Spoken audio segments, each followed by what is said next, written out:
Hey, somebody got to talk about it. This may actually step on some people's toes, but look, it's the truth. I'm tired of getting on this app. I'm seeing this Christian talking about that Christian. These Christians talking about who's a false prophet, who's not a false prophet. How many of us go look in our own lives and see the sins that we bear behind closed doors that no one else knows about? First of all, why are we calling people out or judging people? We're casting judgment on people we don't know from a can of paint. From a can of paint. It's a difference between calling someone out on their false doctrine, like how I called the Hebrew Israelites out on their false doctrine. That's a difference than casting judgment on an individual based off their heart posture and their salvation. Y'all calling out Jackie Hill Perry, Philip Anthony Mitchell, all these different, y'all calling them out based off their heart posture and their salvation, and that's not right.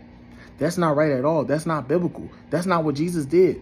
So if we're trying to live a life more like Jesus, why are we casting judgment on people we don't know from a can of paint? We haven't said with these individuals one-on-one. We just know them based off the internet. And that's the issue.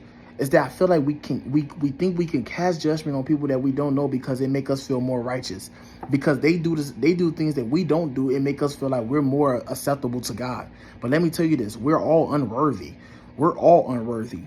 We're only worthy because of Jesus Christ. Without Jesus, we all unworthy. So why do you feel like because your struggles is not their struggles that you feel like you're better than them?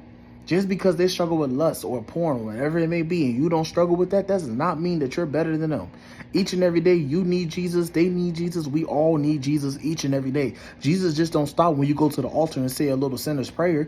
No, it don't stop there. It don't stop when you get baptized. No, you need Jesus every single day. If you think you getting married and you don't need, you're going to need Jesus even more.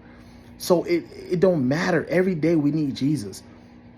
Stop casting judgment on people that you don't know from a can of paint. Stop casting judgment on them. It's a difference when you calling someone out on their false doctrine and they're spreading things that they're saying that are Bible when it's not in the Bible at all. Like if somebody say, hey, you can be a Christian and be gay, that's not biblical truth. And I'm going to call that false doctrine out because now you're leading people astray. But if they say something that may be an opinion and I may not agree with their opinion, why am I calling them out saying, oh, their heart is this, they are wicked, they are actually doing this behind? Like, no, I don't know them. I can't say what their heart posture is. I can't say what their salvation status is. Seriously, we need to stop. We be too invested in other people's sins and we're not investing into our own sin. We're not investing into casting down our own sin. Get the speck out of your eye before you try to get the log out of someone else's. You think you're so righteous and you're not. You need Jesus. God bless.